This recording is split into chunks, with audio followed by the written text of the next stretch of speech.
I just can't imagine that anyone would kill another person with robbery as the motive. Hey guys, and welcome back to Crime Journal. Please don't forget to like, comment, and subscribe. Now let's get into the case. I think he should die for what he did. He's got to be some kind of a crazy person to do something like that. Louis Gaskin was born March 11th, 1967. On the night of December 20th, 1989, Gaskin drove from Bunnell to Palm Coast, Florida, and spotted a light on in the house of the victims, Robert and Georgette Sternfels. Gaskin parked his car in the woods, and with a loaded gun, he approached the house. Through a window, he saw the Sternfels sitting in their living room. After circling the house a number of times, Gaskin shot Mr. Sternfels twice through the window. As Mrs. Sternfels went to leave the room, Gaskin shot her and then shot Mr. Sternfels a third time.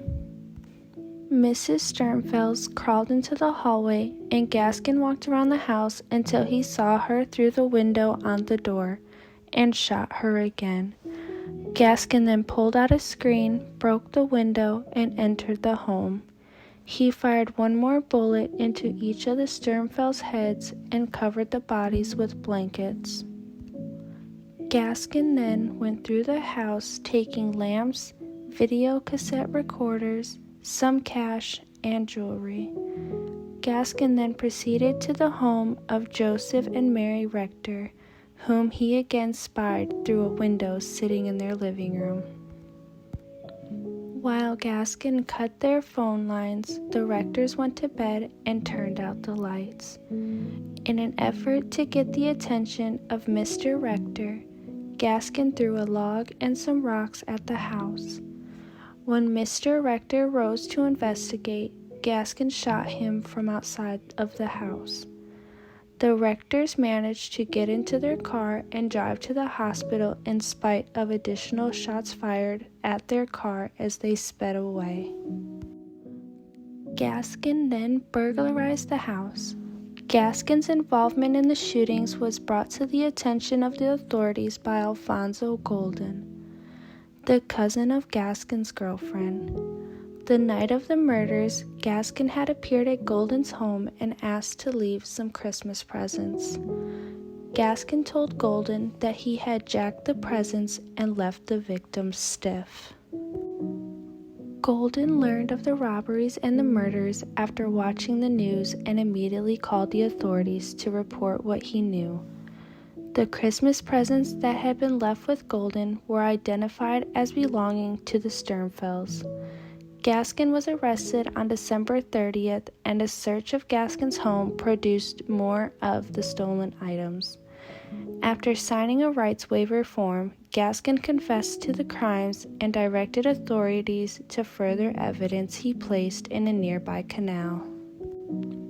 After a 2-month trial, in July of 1990, Gaskin was found guilty of 2 counts of first-degree murder and 2 counts of attempted murder. He was sentenced to 2 life sentences. Gaskin carried out his sentence at the Florida State Prison in Rayford, Florida, until his execution 34 years later. On March 13, 2023, the governor signed Gaskin's death warrant for April 13, 2023.